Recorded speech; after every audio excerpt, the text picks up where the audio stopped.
திருப்பி ஃபர்ஸ்ட்ல போனுங்க. இங்கே வந்துட்டீங்களாங்க, இங்கே வந்தப்பறம் எப்படிங்க கடன் ஆச்சு? சார் சூழ்நிலை அப்படி ஆகிட்டு சார். ஜாலியாக இருந்தது, அப்புறம் வீட்டு சூழ்நிலை. நான் சரியா பேசுகிறேன்னா? சரியா பேசுறீங்க சார், சரியா பேசுறீங்க சார். எப்படி கடன் ஆச்சு? அதான் போகிறப்ப கடன் சார், திருப்பி வரப்போ மறுபடியும் ஜாலியாக இருந்தது. அப்படி நகையெல்லாம் போட்டு சீன் போட்டவர் 1 மாதம் கழிச்சு என்ன பண்ணுறாருன்னு பார்த்தீங்க அப்படின்னா, வண்டியை தள்ளிக்கிட்டு நடந்து வர்றாரு. வேத்து ஊற்றுது, கையில் மோதிரத்தை காணும், கழுத்தில் செயினை காணும், ப்ரைஸ் லைட்டை காணும் சார். சரி ஓகே என்னன்னு பார்த்துட்டு பார்த்தா, ஏன்டா அப்படி இருக்க, சாப்பிட்டியா அப்படின்னு கேட்டேன்.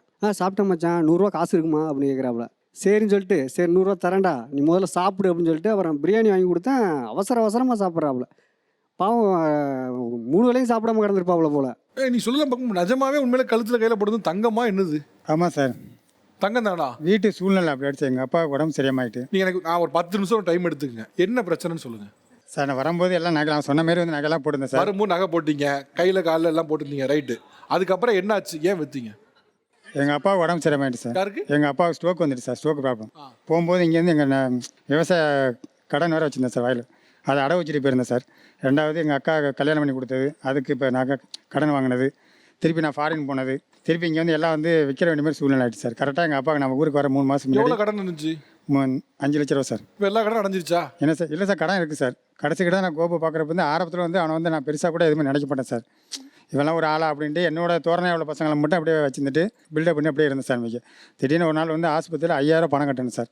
அப்போ என் கையில் கூட காசு இல்லாமல் ஆஸ்பத்திரி என்ன பண்ணுன்னு தெரியாமல் ஹாஸ்பிட்டல் விட்டு வெளில வந்தேன் சார். வந்துட்டு வண்டி எடுத்துகிட்டு எப்படியாச்சும் பண்ணலாம் ரெடி பண்ணலான்னு சொல்லிட்டு வந்துருந்தேன் சார். வண்டியில் கரெக்டாக அந்த டயத்தில் பெட்ரோல் இல்லாமல் நின்று போயிட்டு கரெக்டாக மதியானம் டைம் சார். காலைல சாப்பிடல, மதியானம் சாப்பிடல, என்னால் வண்டி தள்ள முடியல. அப்போ தான் கோபம் வந்தான் சார். இங்கேருந்து பார்த்துட்டு வந்து அங்கேருந்து நேரம் வந்து என்னடா மச்சி, என்னடா சாப்பிட்டியா அப்படின்னு கேட்டா சார். ஏன்னா இவனை ஆரம்பத்தில் வந்து நான் பெருசாக எதுவுமே நினச்ச கிடையாது.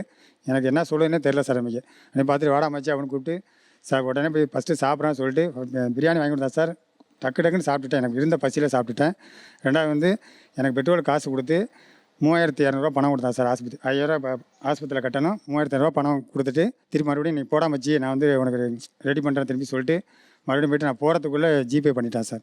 ஜிபே போய்ட்டு திருப்பி ஹாஸ்பிட்டலில் வந்துட்டு என் கூட இருந்துட்டு எனக்கு வந்து இவனை ஆரம்பத்தில் நான் பெருசாக நினைக்கல சார். அந்த அன்றைக்கி கடவுள் மாரி நான் ஐயா இருக்கேன். நான் வந்து கையில் அவ்வளோ மோதிரம் போட்டிருந்தேன், அவ்வளோ ஜாலியாக நீங்கள் சொல்கிற மாரி அப்படி இருந்தேன் சார். திடீர்னு எல்லாத்தையும் விற்க வேண்டிய சூழ்நிலை ஆகிட்டு இப்போ சர்க்கிளில் இருந்தவங்க, ஃபாரின் இருந்தவங்க எல்லாருமே கால் பண்ணிக்கிட்டு யாருமே ஹெல்ப் பண்ண மாட்டேன்னு சொல்லிட்டாங்க. அவனை நான் ஒரு பொருட்டாக கூட நினைக்க மாட்டேன். என்னை தேடி வருவான் சார். ஆனால் அந்த இடத்துல வந்து எனக்கு ஹெல்ப் பண்ண எனக்கு வந்து கடவுள் மாதிரி என்ன சொல்கிறதுனே தெரியல சார் எனக்கு. இப்போ கூட பாண்டிச்சேரியில் வந்து ஒரு தள்ளுவண்டி கடை, இட்லி கடை போட போகிறேன் சார். அதில் அவனை கூப்பிட்டுக்கலான்னு இருக்கேன் சார். அவனுக்கு ஒரு சம்பளத்தை போட்டு அவனை வச்சுக்கலாம், கூடவே வச்சுக்கலாம் அப்படின்ட்டு இருக்கேன் சார். ஆக்சுவலாக இப்போ நான் கேட்க நிற்கிறேன், இப்போ ஏன் நிறைய பேர் இந்த கையில் காலில் பிரேஸ்லெட்டு இதெல்லாம் போடுறதுலாம் இருக்குல்ல, இது ஏன் வந்து வெளியே காட்டிக்கணும் பந்தா போட நினைக்கிறேன்? அதுக்கு ஏதாவது காரணம் இருக்கா? இல்லை, நம்ம அவுட்வர்ட் அப்பியரன்ஸை வச்சு தான் நம்மளை ரெஸ்பெக்ட் பண்ணுறாங்க.